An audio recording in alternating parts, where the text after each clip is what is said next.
Жамбылда быйыл адам саудасы бойынша 6 қылмыс тіркеліп, онымен айналысқан қылмыстық топтардың әрекеті тоқтатылды. Оның ішінде заңсыз көші-қонды ұйымдастыру және жезөкшелік пен жеңгетайлық деректері бар. Ал рейдтік шаралар барысында түрлі санат бойынша 16 адам профилактикалық есепке алынып, олардың 14-і жезөкшелікпен айналысатын тұлғалар ретінде тіркелген. Өңірде адам саудасының алдын алу жұмыстары қалай жүргізіліп жатыр?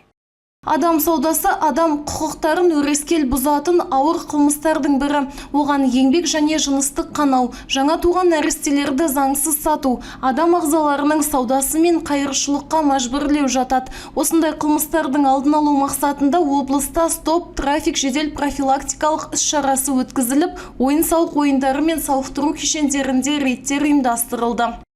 Сол іс-шаралардың кезінде биылғы жылдың өзінде 16 жаңадан адам есепке қойылып отыр. Ол есепке қойылған адамдардың санаттары 3 санатпен қойылды. Бізде бірінші санатымыз ол жезөкше ретінде қойылды, ол 14 адам. Бір адам ол бізде жеңгетай ретінде, былай елдің сөзімен айтқан кезде ол жаңағы сутенер деп есепке қойылып отыр. Содан кейін тағы бір адам ол бізде дәстүрлі емес бағыттағы тұлға. Ол яғни транссексуал болып саналады. Осындай бізде биылғы жылы 14 тұлға есепке қойылып отыр. Сәби саудасы да қоғамдағы өзекті мәселелердің бірі болып отыр. Тараз қаласында өткен жылдары 2 акушердің жаңа туған нәрестені заңсыз сату фактісі анықталып, сот үкімімен олар 8 жылға бас бостандығынан айырылды. Адам саудасының өзге де түрлерінің алдын алу мақсатында интернет кеңістігіне тұрақты мониторинг жүргізілуде.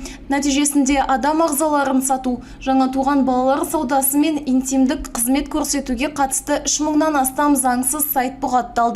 Бұл бағыттағы жұмыстар мемлекеттік органдар мен үкіметтік емес ұйымдардың бірлесуімен жалғасуда.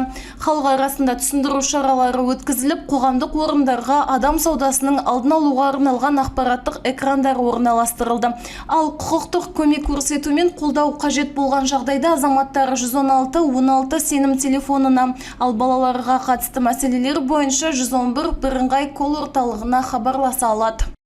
Махаббат Құсайын, Эльдар Түстікбай, Қордай 24 Ньюс.